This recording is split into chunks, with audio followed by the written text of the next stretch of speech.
एकटं राहायला जमत नाही, कोणतरी बरोबर आहे म्हणून तुला माणसात पाठवते मी. तुझ्या घरात बसून काय भिंती बघायच्या?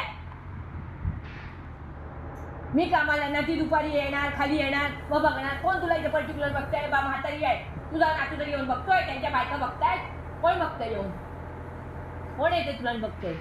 भाजी आमची का सकाळी 8 वाजता नाश्ता दिला पाहिजे, तिला उठवलं पाहिजे, तिला आंघोळ घातली पाहिजे, तिला हे करते काय म्हणणार त्यांची लेख काय बघत. मी पण म्हातारीच झाले, आता मी कोणाकोणाला बघू? कोणाकोणाला बघणार? मी कोणाकोणाला बघणार? आणि एवढ्या सगळ्या करणार एकदा माझं काय झालं तर तुला कोण बघणार? सुरक्षित ठिकाणी ठेवलं तर किमान माझ्या तरी आत्माला शांतता. बाबा हाय, तिचे पैसे आहे, तिचं ते मरेपर्यंत व्यवस्थित राहील, मरेपर्यंत औषध पण होईल, मरेपर्यंत देतोय, बघायला येतंय माणसाला. काय आमची धंदा बघून तरी अशा माणसांवर राहायचं कशाला? मला कन्व्हिनियन्स असताना, पैसा असताना मागे काही नसते ना लपडी, तर मी केव्हा तोंड घेऊन गेले असते. काय माणसं कुटुंब काय करायची आहे? कोण कुटुंबातला आपला आधार आहे? कोण येतोय? कोण येतंय?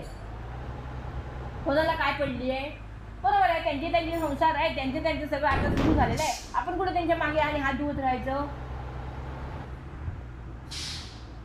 बघितलं 2 महिने करून नाही जमत, आम्हाला पण नाही जमत,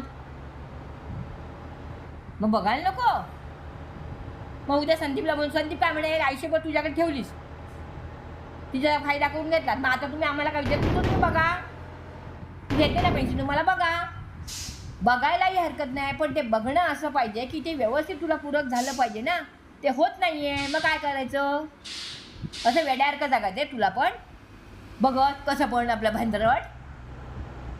बघ तू काय, मी सुद्धा मायने पैसे जाऊन राहीन, काय करायचं इथं राहून यांच्यामध्ये? कोण विचारतंय काळा कुत्रा? माझी पण तीच परिस्थिती आहे. मला